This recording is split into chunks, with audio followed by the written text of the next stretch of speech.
ওম শান্তি। আজকের বাংলা মুরলি ৩রা ফেব্রুয়ারি ২০২৫। প্রাতঃ মুরলি। ওম শান্তি। বাপদাদা মধুবন। বাবা বলেছেন, মিষ্টি বাচ্চারা, আত্মারূপী জ্যোতিতে জ্ঞান যোগের ঘৃত ঢাললেই জ্যোতি প্রজ্বলিত থাকবে। জ্ঞান আর যোগের কন্ট্রাস্ট ভালোভাবে বুঝতে হবে। আজকের প্রশ্ন, বাবার কার্য প্রেরণার দ্বারা সম্পন্ন হতে পারে না, তাকে এখানে আসতেই হয় কেন? উত্তর, কেননা মানুষের বুদ্ধি সম্পূর্ণরূপে তমপ্রধান হয়ে গেছে।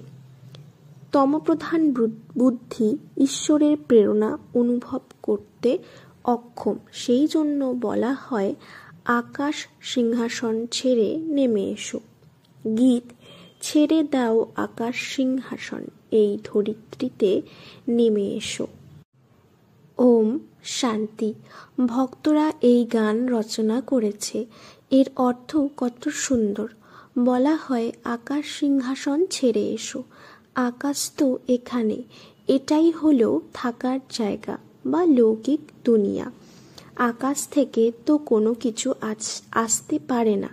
বলা হয়, আকাশ সিংহাসন। আকাশ তত্ত্বে তোমরা থাকো আর বাবা থাকেন মহাতত্ত্বে। তাকে ব্রহ্ম বা মহাতত্ত্ব বলা হয়, যেখানে আত্মারা নিবাস করে। বাবা অবশ্যই ওখান থেকেই আসবেন। কেউ তো আসবে, তাই না? বলা হয়, তুমি এসে আমাদের জ্যোতি প্রজ্বলিত করো। গাওয়াও হয়ে থাকে, অন্ধের সন্তান অন্ধই হয় আর জ্ঞানীর সন্তান জ্ঞানদীপ। শাস্ত্রে ধৃতরাষ্ট্র আর যুধিষ্ঠিরের নাম লেখা হয়েছে।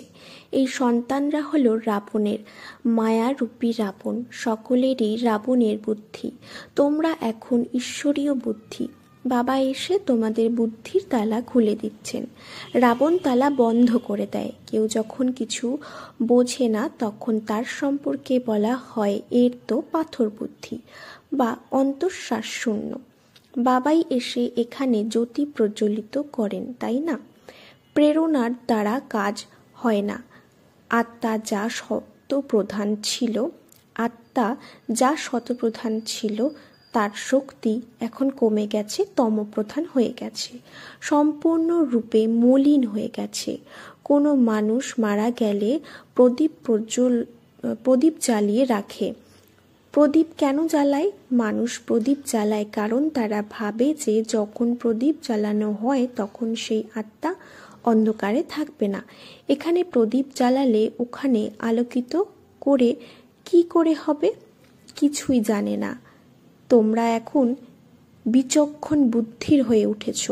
বাবা বলেন, আমি তোমাদের বিচক্ষণ বুদ্ধি সম্পন্ন করে তুলি, জ্ঞানের ঘৃত ঢালি। এটাও বোঝার বিষয়। জ্ঞান আর যোগ দুটো আলাদা বিষয়। যোগকে জ্ঞান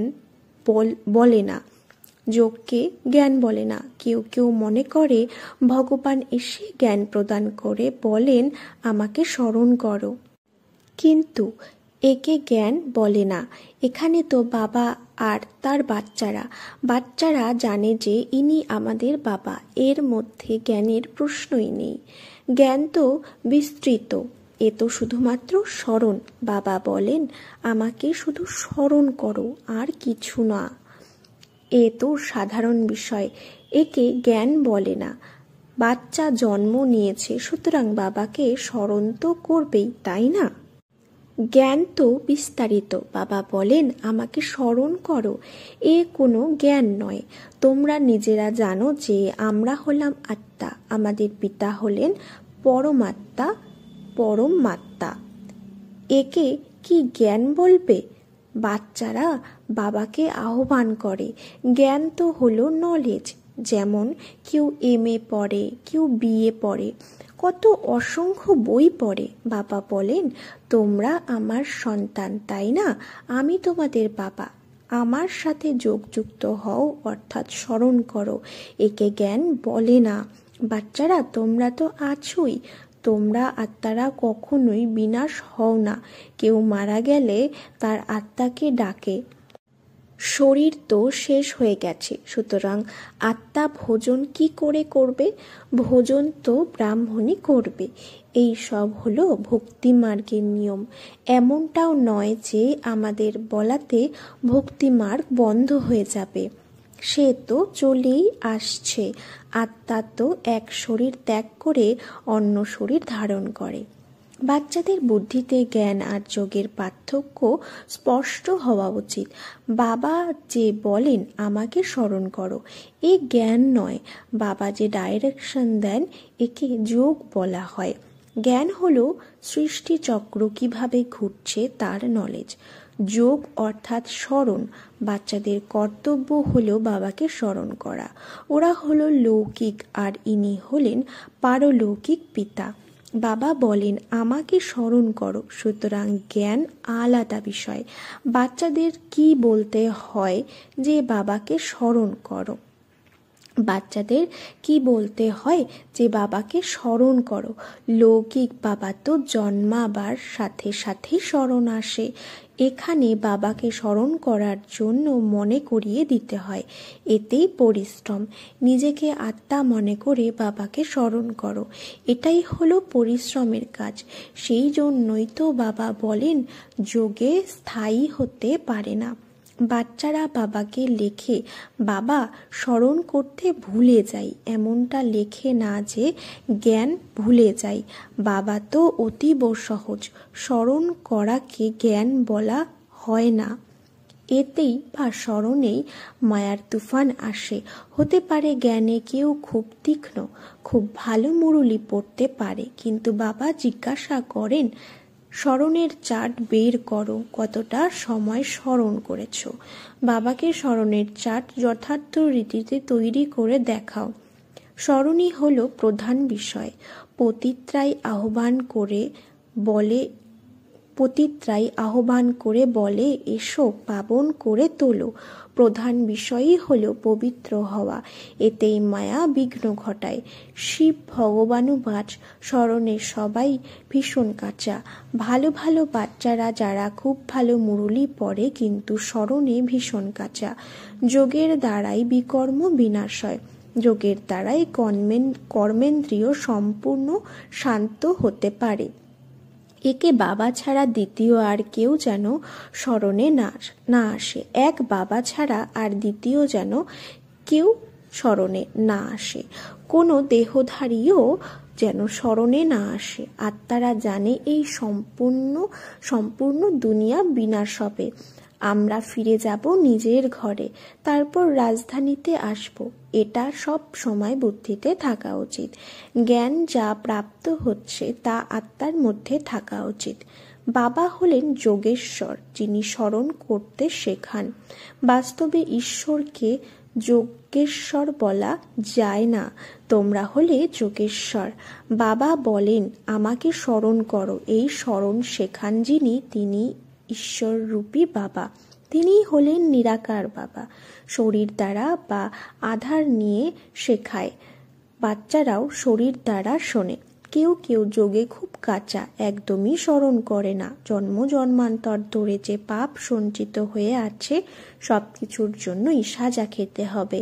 এখানে আসার পরও যে পাপ করে তার শতগুণ সাজা খেতে হবে। জ্ঞানের টিক তো খুব করে, কিন্তু যোগ একদমই নেই, যে কারণে পাপ ভস্ম হয় না, কাঁচাই থেকে যায়। সেই জন্যই প্রকৃত মালা 8 এর তৈরি হয়েছে। 9 রত্ন বলা হয় বা নবরত্ন। 108 রত্ন কেউ কি শুনেছে? 108 রত্নের কোনো কিছু হয় না, তৈরি হয় না। 108 রত্নের কোনো কিছু তৈরি হয় না। অনেকেই আছে যারা এই কথাগুলিকে ভালো করে বোঝেই না। স্মরণকে জ্ঞান বলে না। জ্ঞান সৃষ্টি চক্রকে বলা হয়। শাস্ত্রে জ্ঞান নেই, ওই সব শাস্ত্র হলো ভক্তি মার্গের। বাবা স্বয়ং বলেন আমাকে এদের সাথে তোমরা মিলিও না, ভক্তি মার্গের শাস্ত্রের সাথে। সাধু সন্ত ইত্যাদি সবাইকে উদ্ধার করতে আমিই আসি। ওরা ভাবে ব্রহ্মতে লীন হতে হবে। দৃষ্টান্ত তুলে ধরে জলের বুদবুদের। এখন তোমরা এসব বলো না। তোমরা জানো যে আমরা আত্মার বাবার সন্তান। তোমরা জানো যে আমরা আত্মারা বাবার সন্তান। মামেকম স্মরণ করো, এ কথা বলে কিন্তু অর্থ কিছুই জানে না। যদিও বলে থাকে আমরা আত্মা, কিন্তু আত্মা কি, পরমাত্মা কি, এই জ্ঞান একেবারেই নেই। এই সব কথা বাবাই এসে শোনান। এখন তোমরা জানো যে আমরা হলাম আত্মা, আমাদের ঘর হলো ওখানে। সম্পূর্ণ বংশলতিকা সেখানে বিদ্যমান। প্রতিটি আত্মা নিজের নিজের পার্ট পেয়েছে। সুখ প্রদান করেন কে, দুঃখ কে দেয়, এও কারো জানা নেই। ভক্তি হলো রাত, জ্ঞান হলো দিন। 63 জন্ম ধরে তোমরা ধাক্কা খাও, তারপর আমি এসে তোমাদের সৃষ্টি চক্রের জ্ঞান শোনাই। এতে কত সময় লাগে? সেকেন্ড। এ তো গাও হয়ে থাকে যে সেকেন্ডে জীবন মুক্তি। তোমাদের যিনি পিতা তিনি পতিত পাবন, ওনাকে স্মরণ করলেই তোমরা পবিত্র হয়ে যাবে। সত্য যুগ, ত্রেতা, দ্বাপর, কলিযুগ, এ হলো চক্র। নামও জানে কিন্তু পাথর বুদ্ধি। টাইমের বিষয়েও কারো জানা নেই, ভাবে ঘোর কলিযুগ। যদি কলিযুগ এখনো চলতে থাকে তবে আরো ঘোর অন্ধকারে তলিয়ে যাবে। সেই জন্য গাওয়াও হয়। কুম্ভকর্ণের নিদ্রায় নিদ্রিত ছিল আর বিনাশ হয়ে গেল। সামান্য জ্ঞান শুনলেও প্রজা হবে। কোথায় এই লক্ষ্মী নারায়ণ, কোথায় প্রজা? পরাণ তো একজনই। প্রত্যেকের নিজের নিজের ভাগ্য রয়েছে। কেউ তো স্কলারশিপ পায়, কেউ বা ফেল করে যায়। কেন ধনুক এবং তীরের প্রতীক নিয়ে রামকে চিত্রিত করা হয়েছে? কারণ সে অসফল হয়েছে। এটাও গীতা পাঠশালা। কেউ তো কোনো মার্কস নেওয়ার যোগ্যই নয়। আমি আত্মা বিন্দু, বাবাও বিন্দু, এভাবেই তাকে স্মরণ করতে হবে। যারা একথা বুঝতেই পারে না তারা কি পথ পাবে? স্মরণে না থাকার কারণে অনেক লোকসান হয়ে যায়। স্মরণের বল অনেক চমৎকারিত্ব করে থাকে। কর্মেন্দ্রিয় সম্পূর্ণ শান্ত শীতল হয়ে যায়। জ্ঞানের দ্বারা শান্ত হবে না, যোগ বলের দ্বারাই শান্ত হবে। ভারতবাসী বাবাকে আহ্বান করে বলে, তুমি এসে আমাদের সেই গীতা জ্ঞান শোনাও। তা কে আসবে শোনাতে? কৃষ্ণের আত্মারা তো এখানে। কেউ সিংহাসনে বসে আছে নাকি যে ডাকা হবে? কেউ যদি বলে আমি যে খ্রাইস্টের আত্মাকে স্মরণ করি, আরে সেও তো এখানেই আছে। ওরা তো জানেই না যে খ্রাইস্টের আত্মা এখানেই আছে। ফিরে যেতে পারবে না। লক্ষ্মী নারায়ণ প্রথম নম্বর স্থানাধিকারীদের সম্পূর্ণ 84 জন্ম নিতে হবে। তাহলে কিভাবে ফিরে যেতে পারে? সব হিসাব আছে, তাই না? মানুষ যা কিছু বলে সে তো মিথ্যা। অর্ধকল্প হলো মিথ্যে খণ্ড, অর্ধকল্প সত্যখণ্ড। এখন প্রত্যেককে বোঝানো উচিত এই সময় সবাই নরকবাসী, আবার এই ভারতবাসীরাই স্বর্গবাসী হয়ে ওঠে। মানুষ কত বেদ, শাস্ত্র, উপনিষদ ইত্যাদি পড়ে, কিন্তু এসব পড়ে কি মুক্তি পাওয়া যায়? নিচে তো নামতেই হবে। প্রতিটি জিনিসকে সত্য, রজ, তমর মধ্যে দিয়ে অবশ্যই আসতে হয়। নিউ ওয়ার্ল্ড কাকে বলে? কারো এই জ্ঞান নেই। বাবা সামনে বসে এসব বুঝিয়ে বলেন। দেবী দেবতা ধর্ম কবে কে স্থাপন করেছিল? ভারতবাসীরা এই বিষয়ে কিছুই জানে না। সুতরাং বাবা বুঝিয়েছেন, জ্ঞানে যত ভালোই হোক না কেন, কিন্তু যোগে অনেক বাচ্চারাই অসফল। যোগ না হলে বিকর্ম বিনাশ হবে না, উচ্চ পদও প্রাপ্ত হবে না। যে যোগে মশগুল থাকবে সেই উচ্চ পদ প্রাপ্ত করবে। তার কর্মেন্দ্রিয় সম্পূর্ণরূপে শীতল হয়ে যাবে। দেহ সহ সব কিছু ভুলে দেহি অভিমানী হয়ে ওঠো। আমরা হলাম অশরীরী। এখন আমরা ঘরে ফিরে যাই। উঠতে বসতে মনে করো এই শরীর তো ছাড়তে হবে। আমার পার্ট প্লে করেছি, এখন ঘরে ফিরে যেতে হবে। জ্ঞান তো পেয়েছি, যেমন বাবার মধ্যে জ্ঞান আছে, তাকে তো আর অন্য কাউকে স্মরণ করতে হবে না। স্মরণ তো বাচ্চারা তোমাদের করতে হবে। বাবাকে জ্ঞানের সাগর বলা হয়, যোগের সাগর তো বলবে না, তাই না? তিনি এসে চক্রের নলেজ শোনান আর নিজের পরিচয় দিয়ে থাকেন। স্মরণকে জ্ঞান বলে না। স্মরণ তো বাচ্চাদের সহজেই এসে যায়। স্মরণ তো করতেই হবে, নয়তো উত্তরাধিকার কিভাবে প্রাপ্ত হবে? বাবা আছেন যখন উত্তরাধিকার অবশ্যই প্রাপ্ত হবে। বাকি সবটাই নলেজ। আমরা 84 জন্ম কিভাবে নিয়ে থাকি, তমপ্রধান থেকে শতপ্রধান, শতপ্রধান থেকে তমপ্রধান কিভাবে হই, এই সবই বাবা বোঝান। এখন বাবার স্মরণে থেকে শতপ্রধান হতে হবে। তোমরা আত্মিক বাচ্চারা এসেছো আত্মিক বাবার কাছে। ওনার শরীরের আধার তো চাই, তাই না? বাবা বলেন, আমি বৃদ্ধ শরীরে প্রবেশ করি। এ হলো বানপ্রস্থ অবস্থা। যখন বাবা আসেন তখন সম্পূর্ণ বিশ্বের কল্যাণ হয়। ইনি হলেন ব্রহ্মা বা ভাগ্যশালী রথ।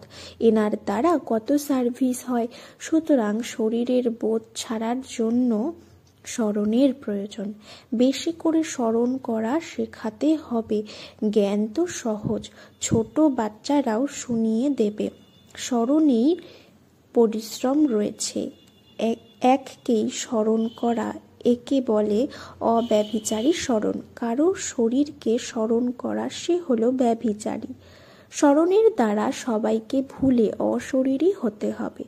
আচ্ছা, মিষ্টি মিষ্টি হারানিধি বাচ্চাদের প্রতি মাতা পিতা বাপ দাদার স্মরণের স্নেহ সুমন আর সুপ্রভাত। আত্মাদের পিতা তার আত্মারূপী বাচ্চাদেরকে জানাচ্ছেন নমস্কার। ধারণার জন্য মুখ্যসার 1. স্মরণের বল এর দ্বারাই নিজেদের কর্মেন্দ্রিয়কে শীতল শান্ত বানাতে হবে। ফুল পাশ হওয়ার জন্য যথার্থ রীতিতে বাবাকে স্মরণ করে পবিত্র হতে হবে। 2. উঠতে বসতে যেন বুদ্ধিতে থাকে যে আমরা এই পুরানো শরীর ছেড়ে ঘরে ফিরে যাব। যেমন বাবার মধ্যে সব জ্ঞান রয়েছে, তেমনি মাস্টার জ্ঞান সাগর হতে হবে।